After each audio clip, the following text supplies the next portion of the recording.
Ang nakikita ko, ito, offering box. Diba talaga ang Panginoon, merong gustong ituro sa ating lahat. Alam nyo, sa totoo lang, yung offering box na yan, pwede kong hindi gawin yan, pwedeng wala tayo na. Kasi si RCPJC, pinagpala ng Diyos eh. Lahat ng maraming bagay, kung pera pag-uusapan, baka kaya ko nang gawain lahat yan. Pwede nang hindi ko kayo isali. Alam niyo bakit ko kayo sinasali sa offering box na yan? Kasi ako, nag-umpisa akong sumamba sa Diyos. Diyan ako nagbibigay. Piso, 2 piso. Every time ako magbibigay dyan, pinagpapala ako ng Diyos. Every time ako magbibigay dyan sa offering box, meron kaming Bible study yan kami ng asawa ko. 30 taon na mula noon. Hanggang ngayon, tuloy-tuloy. Ito na nga yung pinaka-panahon ngayon. Sa mga bahay-bahay, laging may offering box yan. Diyan tayo tinuturuan ng Diyos paano magmahal sa ating kapwa. Yes. No, ngayon, hindi ko na mabilang gaano maraming tao ang natutulungan ng pamamagitan ng mga binibigay natin na yan. Mahirap kaya magbigay dyan. Kaya ako kayo sinasali dyan para pagpalain din kayo ng Diyos, hindi lang ako. Mahirap kaya magbigay dyan, no? Bibili mo lang ng sigarilyo, lalagay mo pa dyan. No? Bibili mo, ano ba, kung hindi ka maglagay dyan, binili mo ng sigarilyo, ano mapapala mo? TB, tuberculosis, trachonitis, laryngitis, tatamaan ka dyan. No? Pero pag ikaw sumamba sa Diyos, nagbigay ka diyan, yung mga pagpapala na hindi mo kayang naabutin ng pag-iisip darating sa inyo. Yes. Amen! Yes. Kasi ako, nag-umpisa akong magbigay dyan. Tinanggal ng Panginoon ng sigarilyo, tinanggal ang alak, tinanggal ang babae, tinanggal lahat na nagpapahirap sa akin, tinanggal ng Diyos. At ako'y pinagpala. Amen! Amen! Yes. Gusto kong kumanta ulit sa Panginoon eh. Punta na tayo sa salita ng Diyos. Mga balikan lang natin konti yung mga pinag-aralan natin ng mga nakaraang linggo bago tayo marangkada ulit rito. Noong mga nakaraang araw, pinag-aralan natin, nalaman natin, natagpuan natin na lahat pala ng tumanggap kay Kristo ay pinagkalooban ng Espiritu. Anong uring Espiritu? Mabuti, banal, holy. Tatay. Yun ang identity ng Espiritu na inilagay ng Diyos kay Tatay. Holy. Mabuti. Kapag dumating ang Espiritong yan kay Pastor Tim, ang tawag sa kaniya ay isang banal na tao.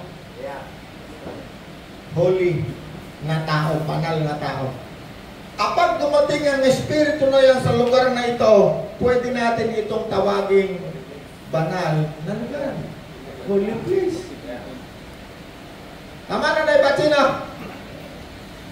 Kapag dumating ang Espiritong yan kay Nanay Pachi o kaya kay Nanay Leona, naku, maraming gagawain yan. Maraming gagawain. Ang sabi ng mga apostol, wala ng babae, wala ng lalaki, wala ng alipin, wala ng... Ang lahat ay pantay-pantay. No? Nilagyan tayo ng Panginoon ng isang bagay na pag nilagay sa iyong katawan, magkakaroon ng pagkakaiba ang katawan na yan. Magiging kapantay ka na ng lalaki, walang babae. No? Pwede ka nang maglingkod sa Diyos.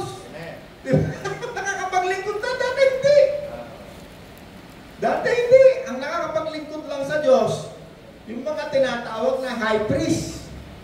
Doon sa mga Hudyo, at hindi tayo kasali. Nakasali lang tayo dahil sa Espiritu Holy, banal. Banal na Espiritu. Amen? Yes. Okay. Efeso 1:11 to 13. Pakibalikan natin konti sa mga. Verso 1:11 to 13 bago tayo pumunta sa mga... Sabi rito sa verso 1:11 to 13, kami ay pinili ng Diyos mula pa sa simula na maging Kanya sa pamamagitan ni Kristo. Ayon sa Kanyang plano, ang Diyos ang gumagawa sa lahat ng bagay ayon sa layunin ng Kanyang kalooban. Kaming mga unang umasa sa Kanya ay pinili Niya at nirang upang parangalan ang Kanyang kaluwalhatian. Sa pamamagitan ni Kristo, kayo rin na nakarinig ng salita ng katotohanan ng magandang balita na nagdudulot ng kaligtasan at sumampalataya sa Kanya ay pinagkalooban ng ipinangakong Espiritu Santo bilang tatak ng pagkahirang sa inyo. Ang Espiritu ang katibayan na makakamit natin ng lubos ang lahat ng pangako ng Diyos sa atin at sa gayon ay pupurihin ang Kanyang kaluwalhatian. Hallelujah. Ang Espiritong ito na ating pinag-uusapan na holy, banal, mabuti, santo, yan ang katibayan. Nakaintindihan mo, Pastor Tim? Konti. No? Kailan natin tinanggap ang Espiritu Santo? No, yan ang sinagot natin eh. Ano, saan, kailan, paano? Nung tayo'y sumampalataya, tayo'y tinatakan ng ipinangako kay Abraham, no? Pinangako yung kay Abraham na matatanggap natin. Espiritu Santo, Espiritong mabuti, Espiritong banal. Nung tayo'y nakarinig ng mabuting balita at tayo'y sumampalataya, tayo'y tinatakan. Sealed. No, kumbaga, nung si Pastor Bishop Alex ay nakabili ng kalabaw, pagbili niya ng kalabaw, tatatakan niya yan. Tatak na nakikita kasi siya may-ari. Yung tatak na yon ay legality ng kaniyang pag-aari. Ganoon din tayo. Nung tayo'y binili ng Diyos, ang ibinayad sa atin ay pagkimahal-mahal. No, ang binayad kay tatay, sa akin, kay Bishop, kay Kuya Sos, ay napakamahal ng bayad. No? Kung gaano kamahal yung anak mo, valuehan mo yan, papatayin mo yan, kahit magkano yung value na ilagay mo dyan, ganoong kamahal lang ibinili sa'yo. Yes. No? Hindi natin ma-realize gaano kamahal ang binayad sa atin. Halimbawa tayo, si Kuya Edwin, bibilhin niya ng isang masamang tao para ialay sa Diyos. Pagkano mo ibebenta si Kuya Edwin? Walang halaga. Bakit? Sobrang laki ng halaga. Hindi mo pa maisip gaano halaga ni Kuya Edwin sa'yo dahil anak mo siya. Pero kung hindi mo anak yan, eh baka sabihin mo, sige, bayaran mo na lang sa akin ng 30,000 yan, pwede na yan. Diba tayo na? Pero dahil anak mo siya, hindi mo siya mahalagaan eh. Bakit? Sobrang halaga niya sa'yo. Ganong katindi ang halaga para ma-realize natin gaano kahalaga ang ibinayad sa atin ng Diyos. Yeah. Sobrang laki ng halaga. No? Sino may anak, taas ang kamay. Yeah. Kung ibebenta nyo yung anak nyo para aking patayin, eh baka sabihin nyo, pwede siguro.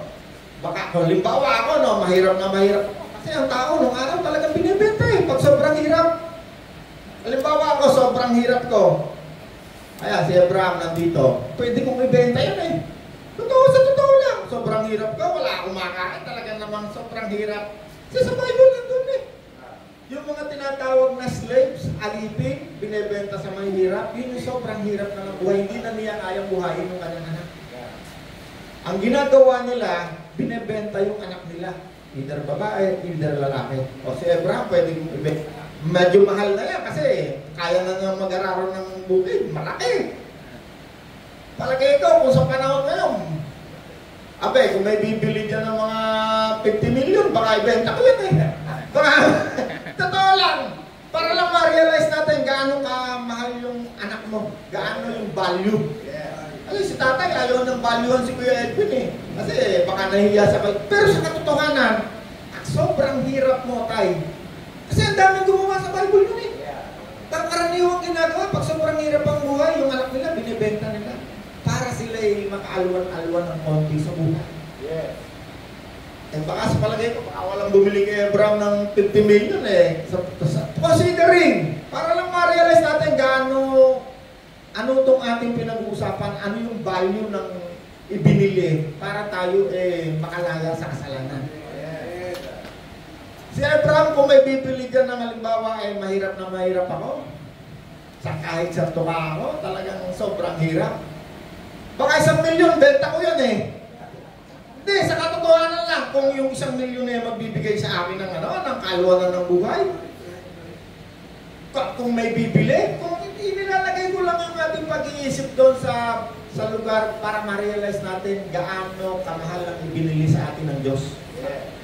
Kasi si Jesus, kaysa isang anak ng Diyos, si Abraham, 5 anak ko Pwede kong ibenta yung 3 yung magtigas sa ulo, benta ko para. Pero kung isa lang ang anak ko, kahit gaano katigas ang ulo niya, baka hindi mo rin, magsama na lang tayo sa hirap at ginawa na. Ang Panginoon, kaisa-isang anak, bugtong na anak. Huwag kayong maniwala mayroong 2 anak ang Diyos kasi may mga nagtuturo ang Diyos may 2 anak. Si Satanas, anak daw ng Diyos. Hindi totoo. Pag hindi nakasulat sa Bible, walang katotohanan. Pag hindi nyo makita yan sa Bible, walang katotohanan. Kahit yan ay kinalakihan nyo pang doktrina sa simbahan nyo, hindi yun totoo. Yun baka lang nila, therefore lang nila yun. Ang Panginoon, ang ibinayad sa atin ay sobrang mahal. Sabi nga ni tatay, hindi ko kayang halagahan ang anak ko.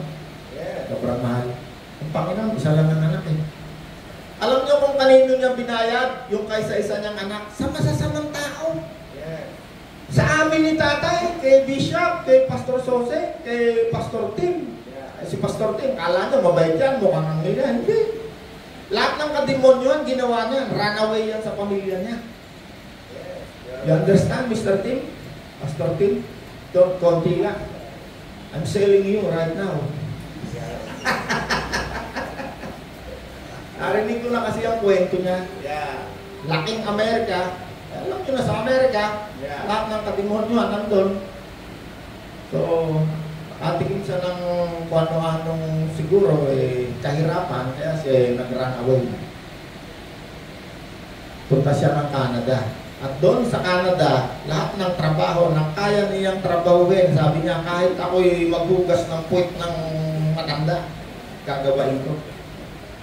Kasi wala siyang trabaho. Hirap ang buhay. Pero niyo ang Panginoon, binili. Factory ng kasamaan, binayaran. Anak pang ibinayad. No? Sino tumanggap na kay Kristo? Sumampalataya. Kung ano ka kasamang tao, ikaw ang binayaran ng kanyang anak na si Jesus. Pipin nyo, gaano katindi yung ginawa ng Panginoon, hindi natin kayang aruin ang pag-ibig ng Diyos sa mga tao, sa atin. Bakit? Kasi lahat ng kasamaan na ginagawa natin, akala lang natin, ako, sarap-sarap nito, enjoy na enjoy ako. Hindi natin alam, pinaparusahan natin ang sarili natin. Wala tayong pupuntahan, puro kabiguan, kahirapan, sakit, dilubyo, lahat ng ayaw mo, yan ang mangyayari sa'yo. Kaya naawa ang Diyos sa atin, binili tayo, binayaran. Saan tayo binayaran? Upang tayo'y makaalpas sa kasalanan. Saan tayo binili? Ayan si Bebe, no? Kunwari, example ko si Bebe, lasenggo. Ang isang lasenggo, kailanman, hindi mo yan mapagbabago. Yung addict na sa paglalaseng, kahit asawa niya, hindi niya kayang baguhin yan. Alam niyo kung sino lang kayang bumago dyan? Pag siya'y binayaran, pag siya'y sumampalataya kay Kristo. Doon lamang yan makakalpas. Ako, lahat ng bisyo, hindi ko kayang tanggalin. Sigarilyo lang, sa totoo lang, hindi nyo kayang tanggalin yan sa sarili nyo lang. Hindi nyo yan kayang tanggalin. No, tayo na. Kahit mamamatay ka na, sigarilyo pa rin ang hawak. Mamamatay ka na, sigarilyo pa rin. Bakit? Yan ay addiction. Kapag ikaw ay gumagawa ng kasalanan, ang tawag sa iyo ay alipin ng kasalanan. Hindi ka makakawala dyan. Maliban na lamang kung ikaw ay bilihin na magbayad sa iyong kakaalipin. At yun ay ginawa ng Diyos. Binayaran ng ating mga kasalanan, ransom. No? Kung baka ikaw ay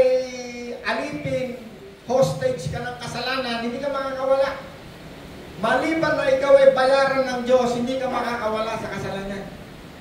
Kasi tatay, kung hindi binayaran ng Diyos sa kasalanan, sigarilyo lang, hindi niya kaya tanggalin yan. Alak ko ano-anong kasalanan, hindi niya kaya yan.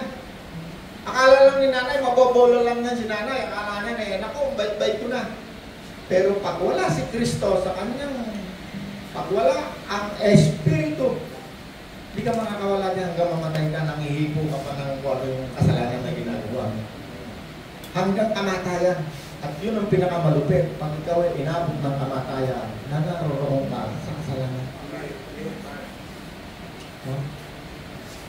Ano ang ginawa ni Jesus? Sabi ni John the Baptist, ang kordero ng Diyos. Narito ang kordero ng Diyos. Siya ang mag-aalis, magliligtas sa ating mga ginagawang kasalanan. Hindi ka maililigtas ng Diyos kung ikaw ay hindi mo nakikilala na ikaw ay makasalanan, hindi ka maililigtas. Kasi ang nililigtas ng Diyos, yung humihingi ng tawad. Saan ka hihingi ng tawad? Sa mga ginawa mong kasalanan, sa mga nilikha ng Diyos. O lahat ng gagawin mong kasalanan, ikaw ay nagkakasala sa may-ari. Yung kalabaw ni Kuya, ni Pastor, inili niya, tinatakan. Isinuog ka doon sa malapit sa akin bakurang, tinaga ko ngayon. Yung kalabaw na tinatakan ng pag-aari na binili ni Bishop. Kanino ako may kasalanan? Hihingi ba ako ng kasalanan ng tawad roon sa kalabaw? Hindi. Kanino ka nagkaroon ng kasalanan? Sa may-ari. Kaya Jesus nakakapagpatawad ng kasalanan. Kaya ang Diyos nakakapagpatawad ng kasalanan.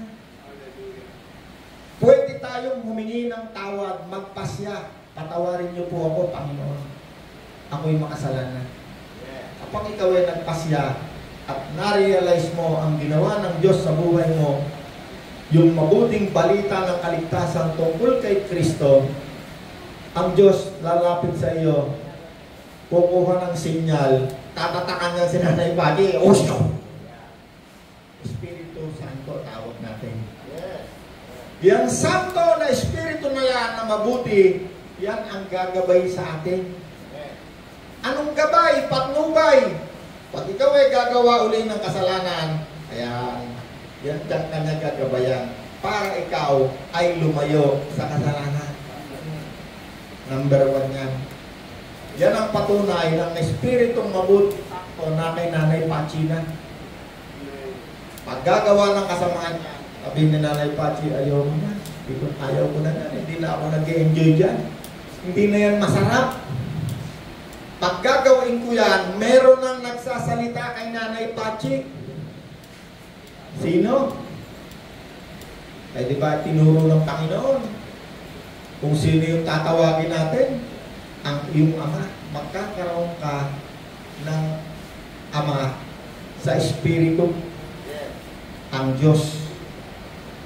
No, di ba? Sabi ng Panginoon, tawagin nyo ang aking ama na inyong ama, ama kong Diyos.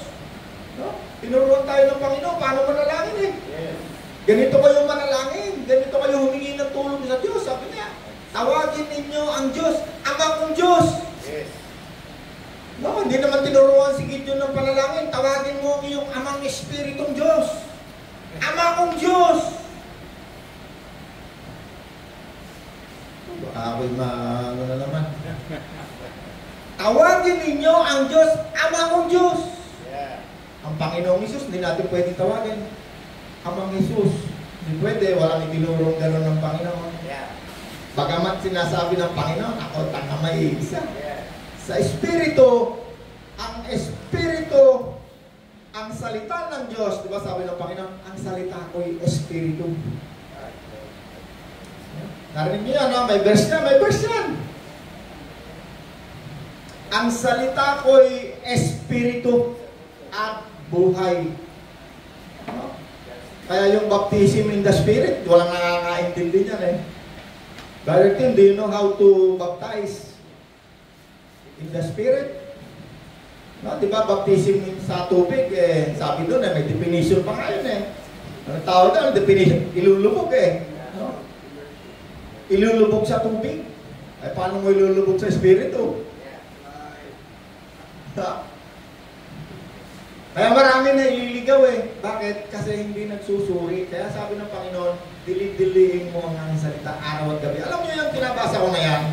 Bago ko ituro sa inyo yan, bago ko isulat yan dyan, araw-araw minemeditate ko yan. Umaga, gabi. Humihingi ako sa Panginoon ng karunungan na galing sa Diyos. Hindi galing sa libro. Ako, daming libro ng kung ano-anong turo ng tungkol sa Diyos. Theology, tawag doon. Ang salita ng Diyos ay napakatalas. Sa sobrang talas ng salita ng Diyos, ng Word of God, kaya niyang separate ang Espiritu ni Nanay Pachi, ang kaluluwa ni Nanay Pachi, at ang katawan ni Nanay Pachi, kaya niyang paghiwalay-hiwalayin yan. Sobrang talas. Pati ang Diyos, kaya mong sa pamamagitan ng salita niya, makikilala mo siya in detail. Bakit? Dinidetalye ng salita ng Diyos.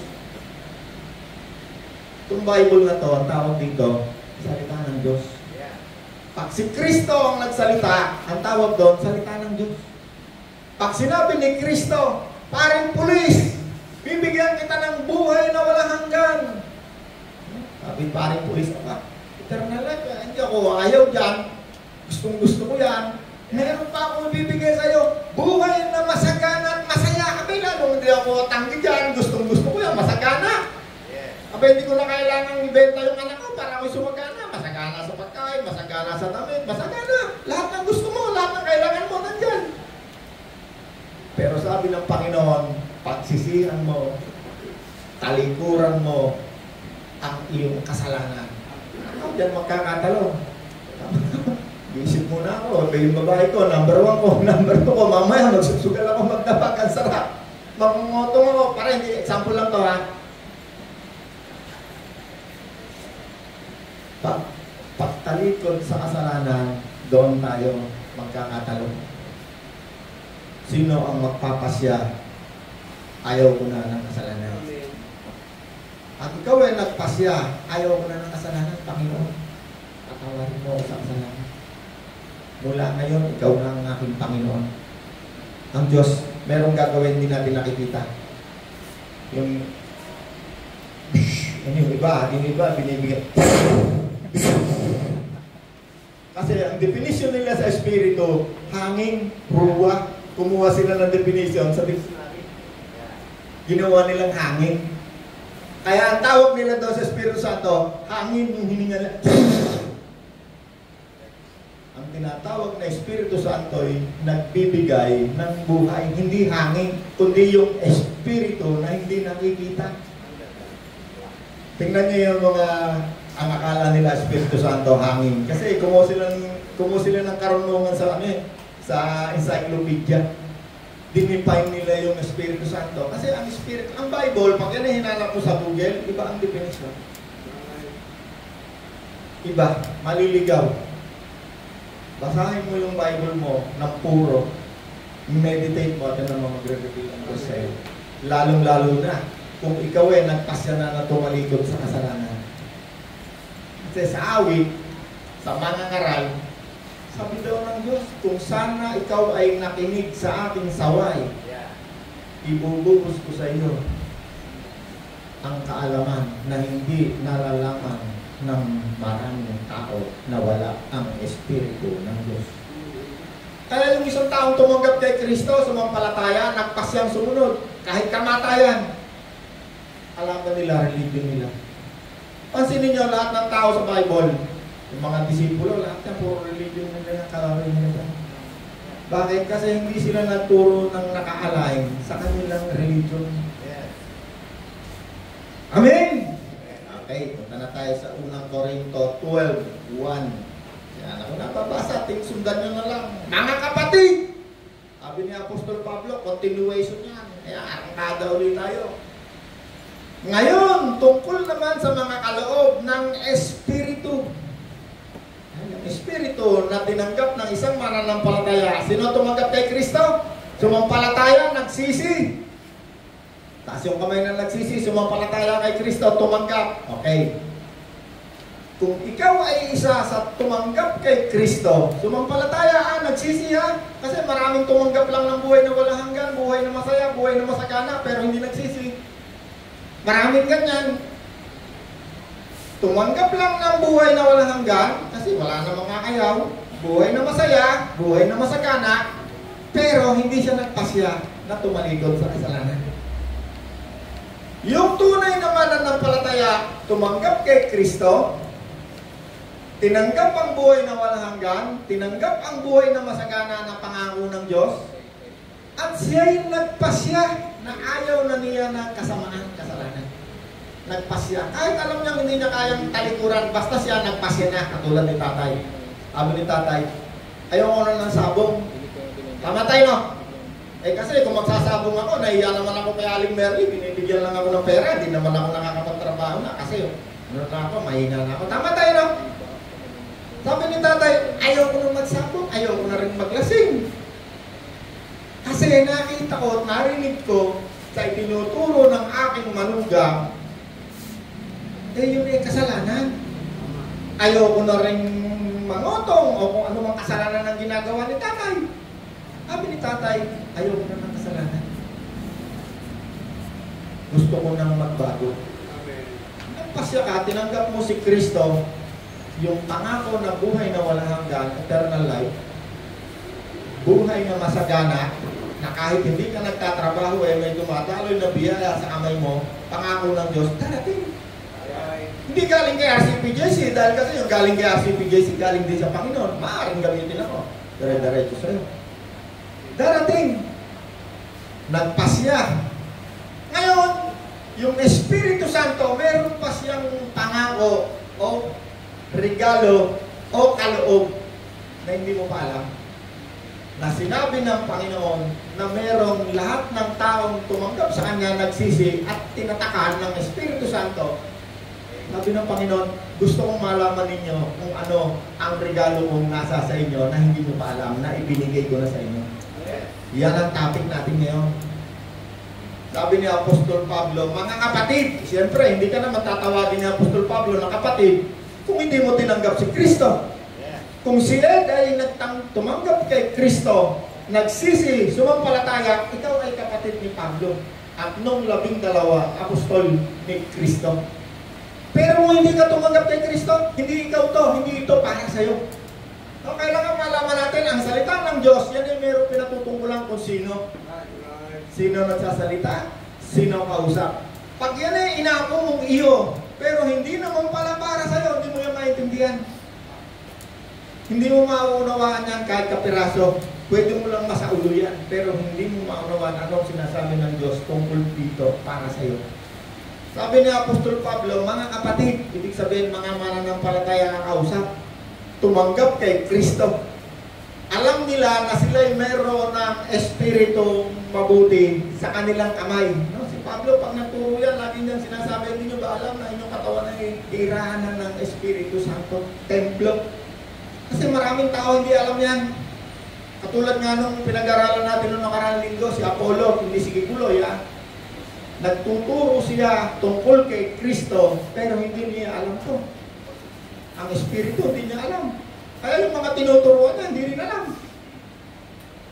Ngayon, sabi ni Apostol Pablo, ang mga taga-Corinto, mga kapatid, sino tumanggap kay Kristo, taas ang kamay.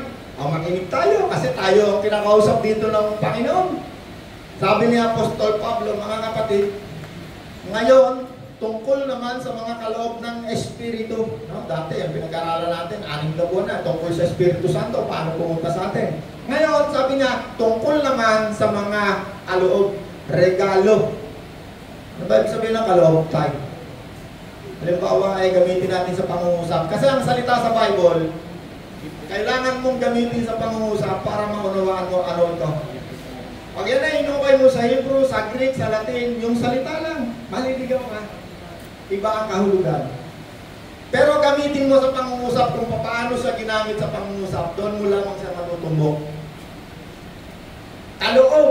Ano ibig sabihin ng kaloob? Hindi halimbawa ay si tatay ay nagbigay ng kaloob kay Kuya Soseng. Ano ibig sabihin? Binigay. binayaran, di ba? Sino nagbigay? Ikaw.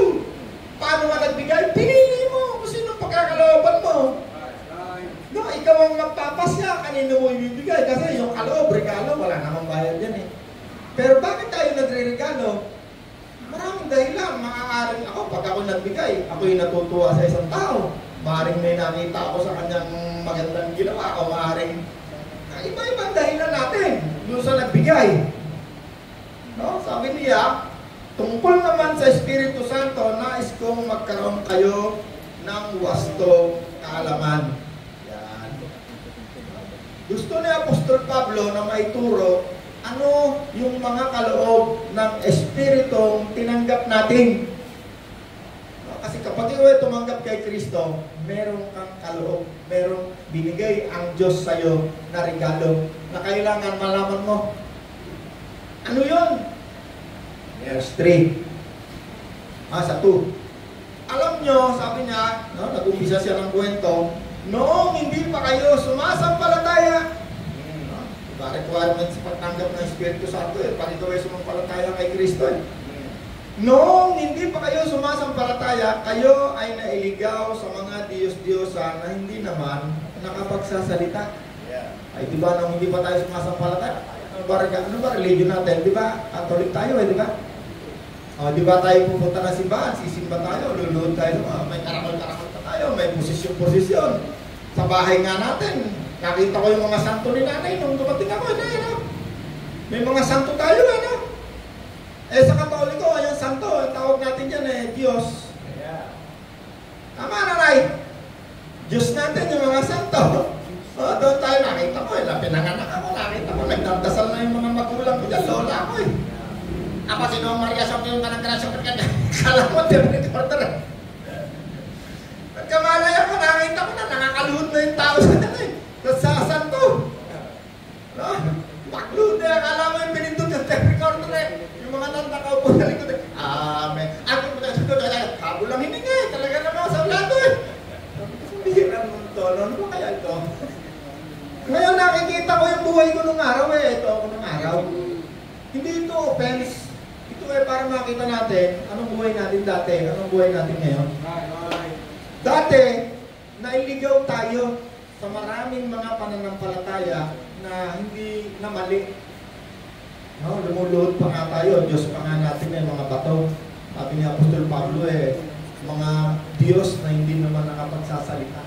Okay. Ngayon, 3, kaya't nais kong malaman nyo na walang taong pinapatnubayan ng Espiritu ng Diyos. Ayan, tinawag siyang Espiritu ng Diyos, yung Espiritu.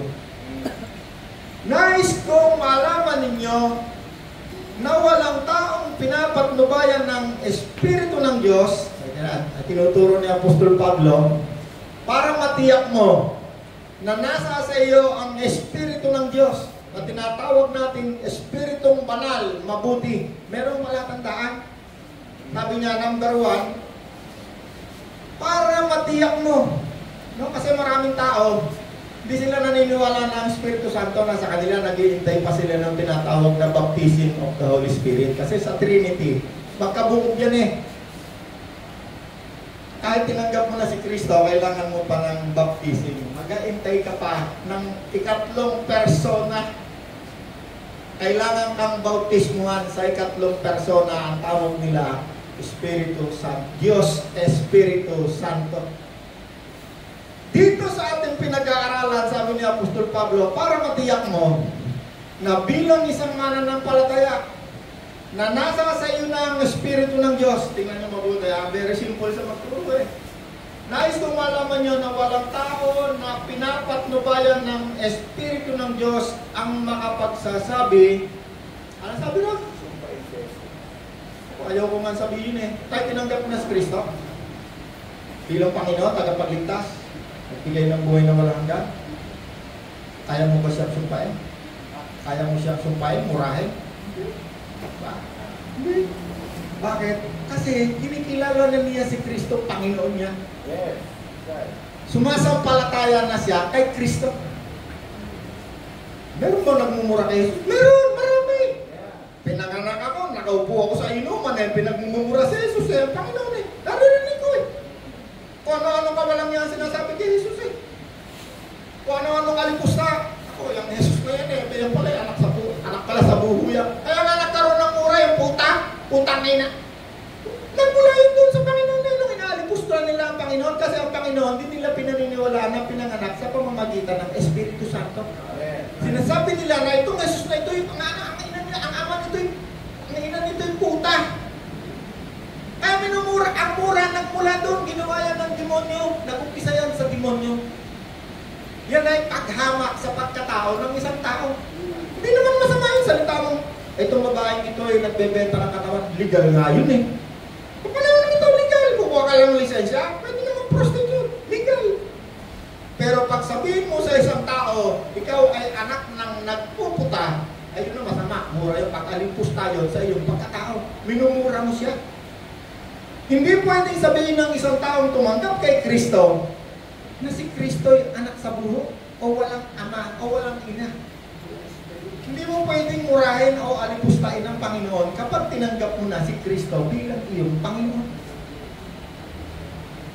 Naunawaan tayo? Yes. Manood ka sa YouTube, lahat ng walang yan, mapapanood mo tungkol kay Kristo. Kristo ay may anak, si Kristo ay may kalantare, si Kristo. Lahat ng katimonyohan at pag-alipusta kay Kristo, mapapanood ko sa YouTube. Pero pag ikaw ay tumanggap kay Kristo, hindi mo nga kaya panuorin kung anong pinagsasabi ron, ayaw mo na. Puro kawalang yan yan. Hindi ko gusto marinig ko.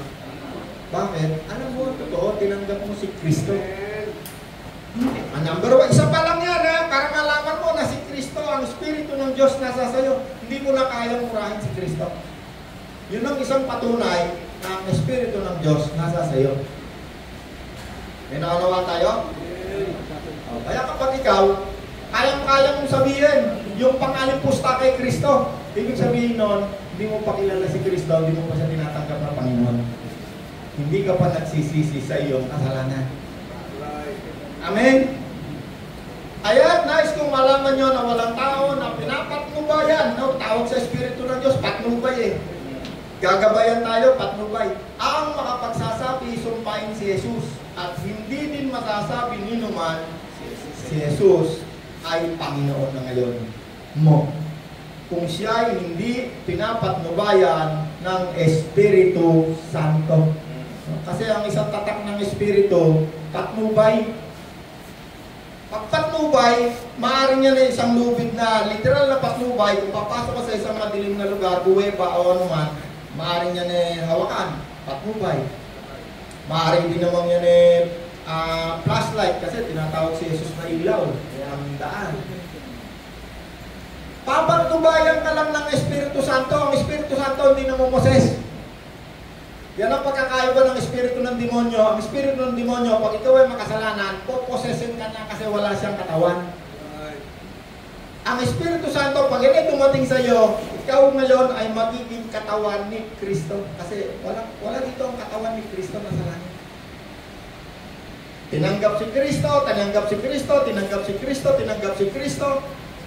Ikaw ang paghahalin tulad sa iyo ng Diyos, tayo'y magiging mga katawan ni Kristo. Kasi wala ang katawan ni Kristo. Tayo yung makikitang katawan ni Kristo na gagawa ng kabutihan. Hindi gagawa ng kasamaan ng isang taong nandoon ng Espiritu ni Kristo. Pwedeng makagawa, hindi perfecto. Pero hindi mo nagugustuhin pang mamuhay sa kasamaan. Yan ang pagkakaiba ng isang taong mayroong espiritong mabuti. Kaya nga sinabi, santo, mabuti, banal. Yung espiritu na yan, yan ang lalaban sa paggawa mo ng kasamaan. Yan ang magliligtas sa iyo sa kasalanan. Saan ka niya ililigtas? Sa kasalanan.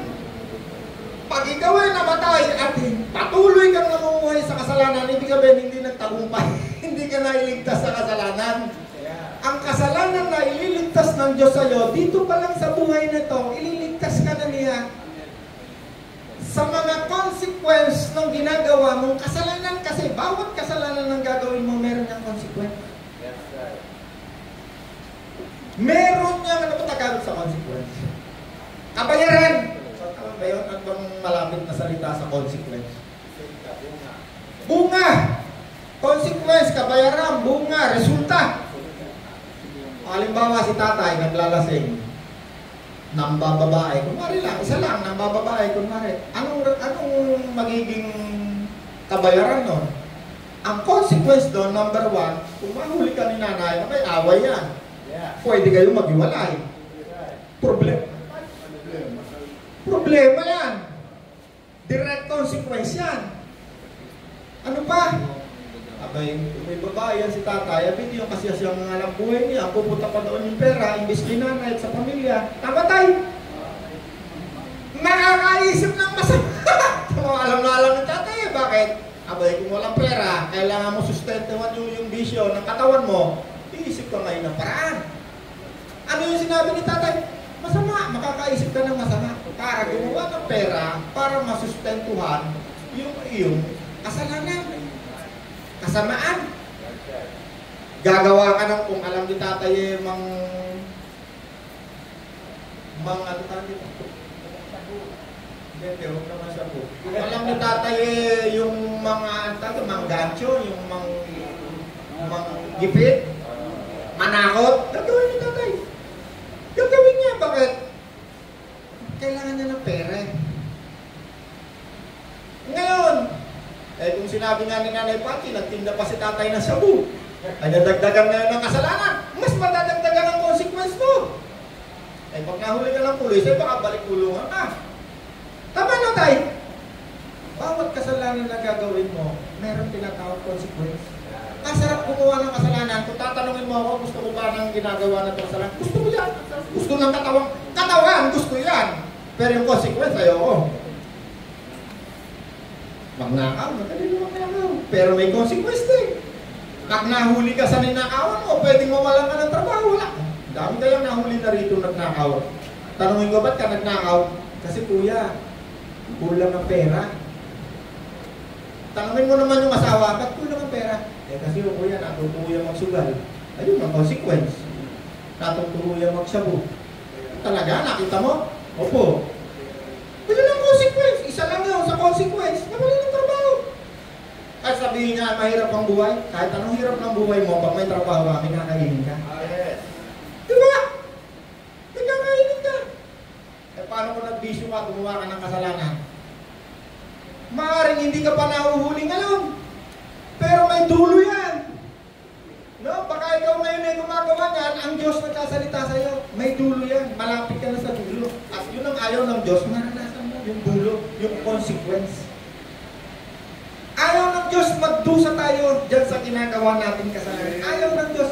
Ako, pakialam ko sa inyo, magdusa kayo. Bada ka sa buhay niyo. Hindi naman. Pero ang Diyos, ayaw nga tayo makaranas ng pagdurusa, kalungkutan, kabibuan, kahirapan. Ayaw ng Diyos yan. Kaya nga ang pangako ng Diyos sa atin, ang isa, kasaganaan buhay na masaya Hindi ka naman magiging masaya kung bukas wala kang makain Yes. Na magiging masaya ka ba kung bukas alam mo wala kang kakainin, kaya ako nangungutang, saan kaya mo kakainin bukas? Hindi ka masaya. Kaya tuloy natin. 3. Kaya nais kong malaman nyo na walang taong pinapatnubayan ng Espiritu ng Diyos ang makapagsasabing sumpain si Jesus.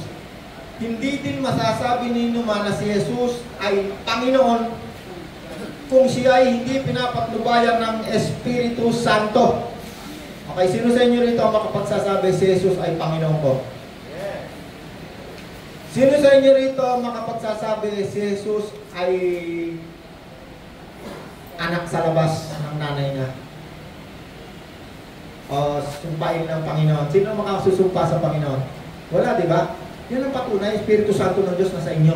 Right. Yan ang katunayan ng Espiritu ng Diyos nasa sa inyo. Kaya nga sinabi ng Diyos, yung Espiritu na yan, dahil yan ay Espiritu ng Diyos, sinabi ni Kristo din na ako at ang Ama ay pupunta at mananahan sa inyo. Kaya yung Espiritu na yan, meron niyang pakiramdam. Sabi ng Panginoon, huwag niyong sasaktan ang kalooban ng Espiritu. Kasi ang Panginoong Diyos at ang Panginoong Jesus nandiyan dyan sa inyo, sila ay may pakiramdam. Sabi niya, huwag niyong sasaktan ang Espiritu Santo, ang kalooban ng Espiritu Santo. Paano siya nasasaktan? Pag si Gideon, manunood yan ng kalusuan. Maramdaman mo. Nasasaktan ng Espiritu Santo, maramdaman mo, hindi pwedeng hindi. Meron ka kunwaring nilalanding babae. Cellphone, kahit cellphone na, nilalandi mo. May asawa kang tao, nilalandi mo. Okay. Mararamdaman mo. Hindi mo pa ginagawa ang kasalanan, papunta ka pa lang, mararamdaman mo na ang tinig ng Diyos sa'yo. Pero alam ba't mo alam? Naramdaman ko yan at narinig ko. Kaya ako'y nakatayo ngayon dito sa harapan mo. Kung hindi ako makikinig sa Panginoon, wala akong karapatan at hindi ko kayang mangaral ng salita ng Diyos. Ako, napakasarap pag-aralan nito. Time na out. Hindi pa wala. Iba't iba ang spiritual na kaloob. Teka muna, bago ko iwanan yan. Kasi ang itinuturo dito ni Apostol Pablo sa Corinto, kailangan kayong mga sumampalataya ni Kristo, maniwala kayo na nasa sa inyo na ang banal na Espiritu. Kasi pag hindi niyo yung natutunan, magiging katulad kayo ng mga disipulo ni Apollo kay Buloy. Ni Apollo, hindi niyo alam na ang Espiritu nasa sa inyo na, pero gumagawa pa rin kayo ng kung ano-anong kabuktutan. Okay? May naunawaan tayo? Sige nga, sabihin niyo, ang Panginoon ko si Jesus. Yan ang patunay ng Espiritu Santo nasa sa inyo. Isang patunay pa lang yan, isa pa lang. Kasi kaya niyo sabihin eh. At hindi nyo kayang sumpahin si Jesus, yan ang patunay eh. Isa pa lang yan. 4. May iba't ibang mga kaloob na spiritual. Dito, ma'am, sa next week na ito, malalaman natin na lahat ng taong tumanggap kay Kristo, sumampalataya, mayroong binigay na kaloob ang Diyos sa bawat isa na pag-aaralan natin next week. Amen? Ikaw ang hari at tagapagligtas, banal mong pangalan, kapitaas, Panginoong Jesus, ating Diyos, iaalay sa'yo aking